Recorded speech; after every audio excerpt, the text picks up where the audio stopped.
Hi, I'm Dave Epstein. Welcome to Growing Wisdom, and it's a great time of the year. And maybe instead of getting a cut tree, you want to get a live tree. So I brought in Henry Patt from Weston Nurseries. And Henry, what type of a tree is this, and how would you care for it?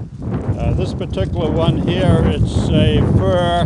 It's kind of a cross. It's a newer variety. They call it Intermedia, and it's a nice one. It's crossed between probably a Fraser and a Korean fir, and it's holds those needles real well. They get large, probably up around 40-50 feet eventually. You can't have it in the house more than 7 to 10 days. I would dig a hole outside where you have the warmer weather earlier in December and fill that hole with leaves or pine needles, something to insulate the hole so it doesn't freeze.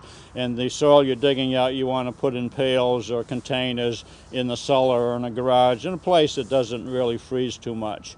And that way there you're prepared for taking the tree out of the house and getting it to its home. If it's real cold outside and that's where your tree is, you want to get into a garage or a breezeway so for a day, and this kind of warms it up a little bit, and then bring it in the house the day after. When you bring it in, you want to have like a large container, like a half whiskey barrel or a large plastic pot. Another thing you can do is a sheet of plastic that you can get at the hardware store, roll it up halfway, tip your plant back halfway, put the roll portion underneath, tip your plant back the other way, unroll it, and tie the opposite corners so you have like a container, because you have to water this once a day with a quart of water.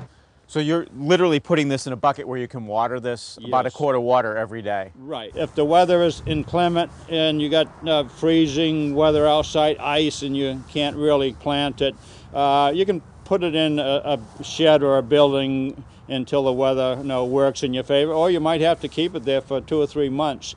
If that's being done, you'll have to water it maybe twice a month. So instead of getting a cut tree, you can get a live tree this Christmas and then plant it outside after the holidays or even next spring. Come back every week for all of our videos here at growingwisdom.com.